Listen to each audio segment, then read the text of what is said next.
William Godwin is also A rebel. ഒരു വളരെയധികം rebellious nature ഉള്ളൊരു റൈറ്ററാണ്. ഹി വാസ് ഓൾസോ എ പബ്ലിഷറും കൂടിയായിരുന്നു വില്യം ഗോഡ്വിൻ. ഏകദേശം മേരി ഷെല്ലിയുടെ ഒരുവിധം വർക്കുകളൊക്കെ വില്യം ഗോഡ്വിൻ പബ്ലിഷ് ചെയ്തിട്ടുണ്ട്.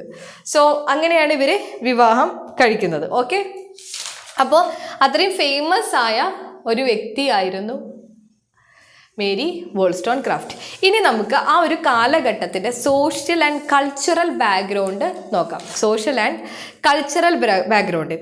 ആ ഒരു സോഷ്യൽ ആൻഡ് കൾച്ചറൽ ബാക്ക്ഗ്രൗണ്ടിനെ നമ്മുടെ വില്യം വേർഡ്സ്വർത്ത് അദ്ദേഹത്തിൻ്റെ പ്രെലുഡിൽ കൃത്യമായി ഡിസ്ക്രൈബ് ചെയ്യുന്നുണ്ടെന്നാണ് പറയുന്നത്. ആ ഒരു ഡിസ്ക്രിപ്ഷനാണ് നിങ്ങൾക്ക് കാണാനുള്ളത്. Bliss was it in that dawn to be alive, but to be young was very heaven.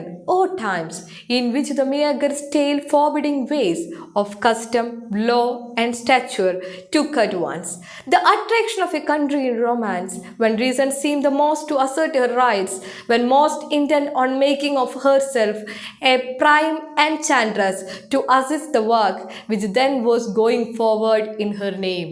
So ഇതാണ് നമ്മുടെ ആ ഒരു കാലഘട്ടത്തിലെ ആ ഒരു സൊസൈറ്റിയെ നമ്മുടെ വേർഡ്സ്വർത്ത് കൃത്യമായി പോർട്രേ ചെയ്ത് വെച്ചിരിക്കുകയാണ്.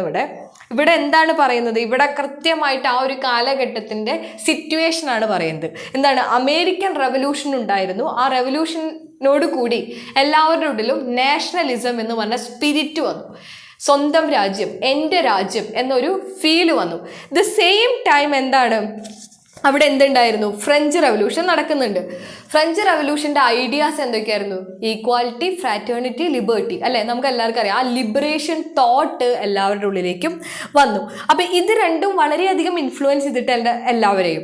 അറ്റ് ദ സെയിം ടൈം എന്താണ് പറയുക? സ്പിരിറ്റ് ഓഫ് റീസൺ, അതുപോലെ തന്നെ സ്പിരിറ്റ് ഓഫ് റെവല്യൂഷൻ, രണ്ടും ഒരുമിച്ച് എല്ലാവരുടെ ഇടയിലുണ്ടായിരുന്നു. രണ്ടും ഒരുമിച്ചാണ് എല്ലാവരും ഫോളോ ചെയ്തു പോരുന്നത്. Spirit of reason, spirit of revolution.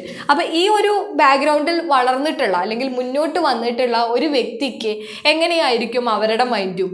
ഇങ്ങനെ തന്നെയായിരിക്കും. കുറച്ച് റിബല്ലിംഗ് നേച്ചറൊക്കെ എന്തായാലും ഉണ്ടാവും. So that's the thing. അത് തന്നെയായിരുന്നു നമ്മുടെ മേരി വോൾസ്റ്റോൺക്രാഫ്റ്റിൻ്റെ ഉള്ളിലും ഉണ്ടായിരുന്നത്.